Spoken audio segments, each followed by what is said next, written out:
Hello, guys. Welcome to Psyched Minds. If you have not subscribed yet, do subscribe.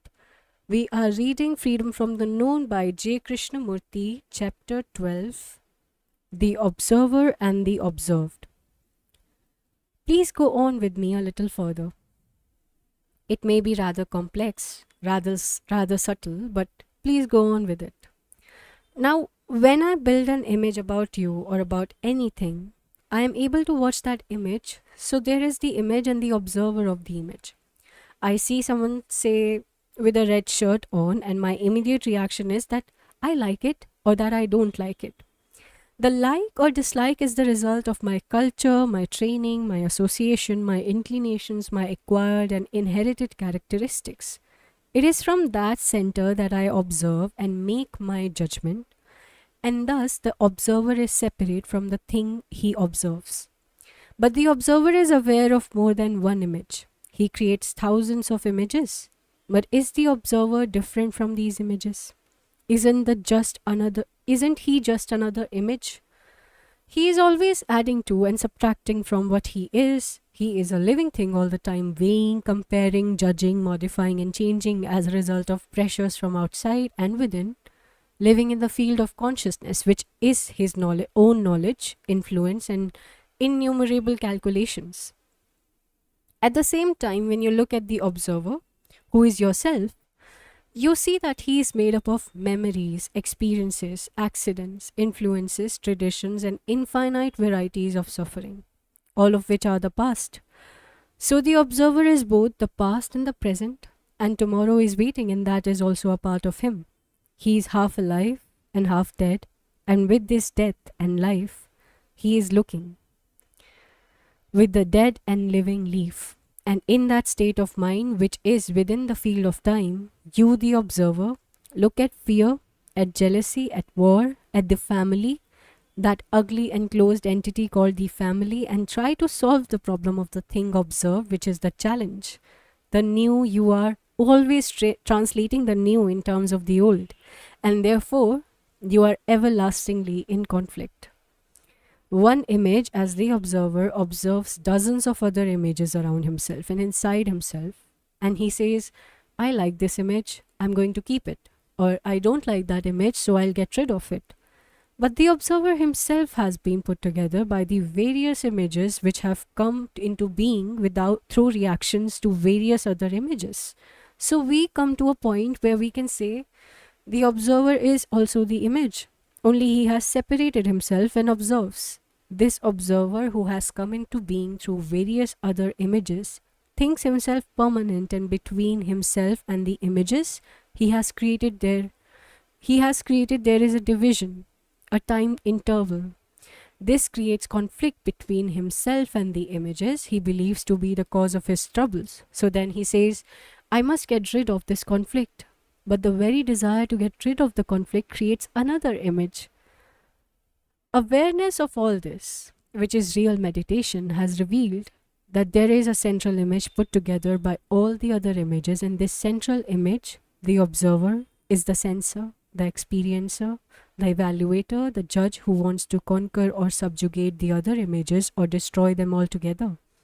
The other images are the result of judgments, opinions, and conclusions by the observer, and the observer is the result of all the other images. Therefore, the observer is the observed.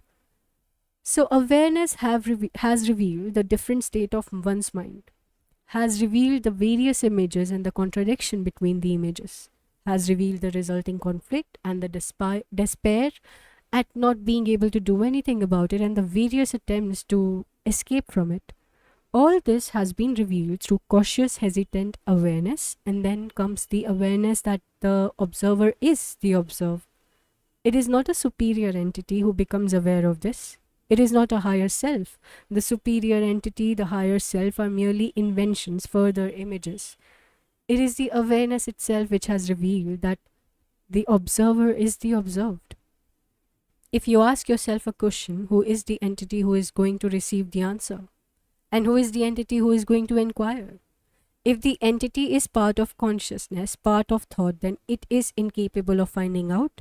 What it can find out is only a state of awareness. But if in that state of awareness there is still an entity who says, I must be aware, I must practice awareness, that again is another image. This awareness that the observer is the observed is not a process of identification with the observed. To identify ourselves with something is fairly easy. Most of us identify ourselves with something, with our family, our husband or wife, our nation, and that leads to great misery and great wars. We are considering something entirely different, and we must understand it not verbally but in our core, right at the root of our being.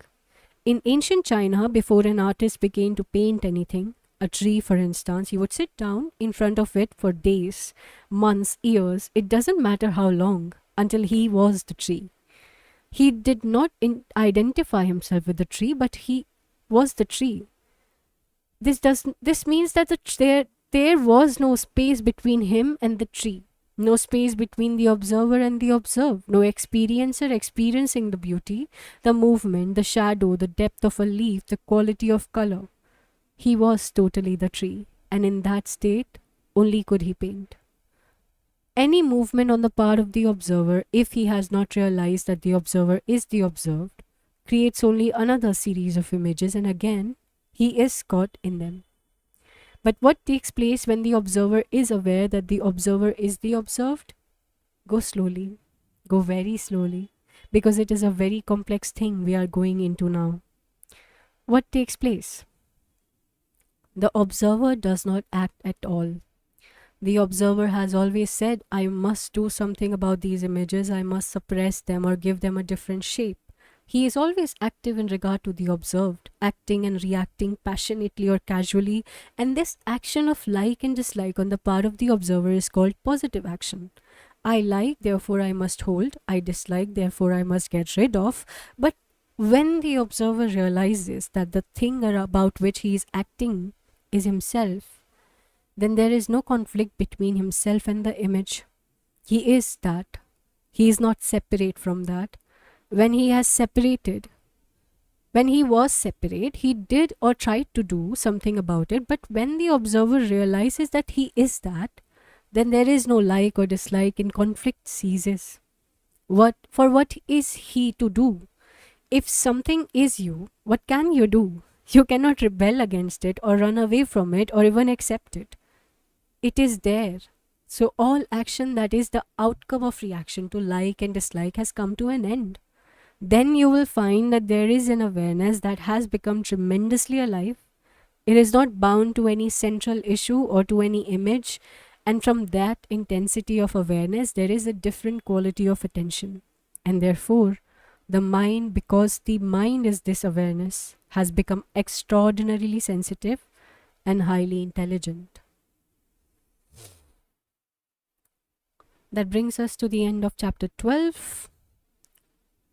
We will read the next chapter in our next recording. If you have any comments regarding the content we just read, or otherwise you have any recommendations, suggestions, any feedback, you are welcome to comment in the comment section of the video you're viewing or in the community section of the YouTube channel. Bye bye for now. Take care. Keep reading. Bye.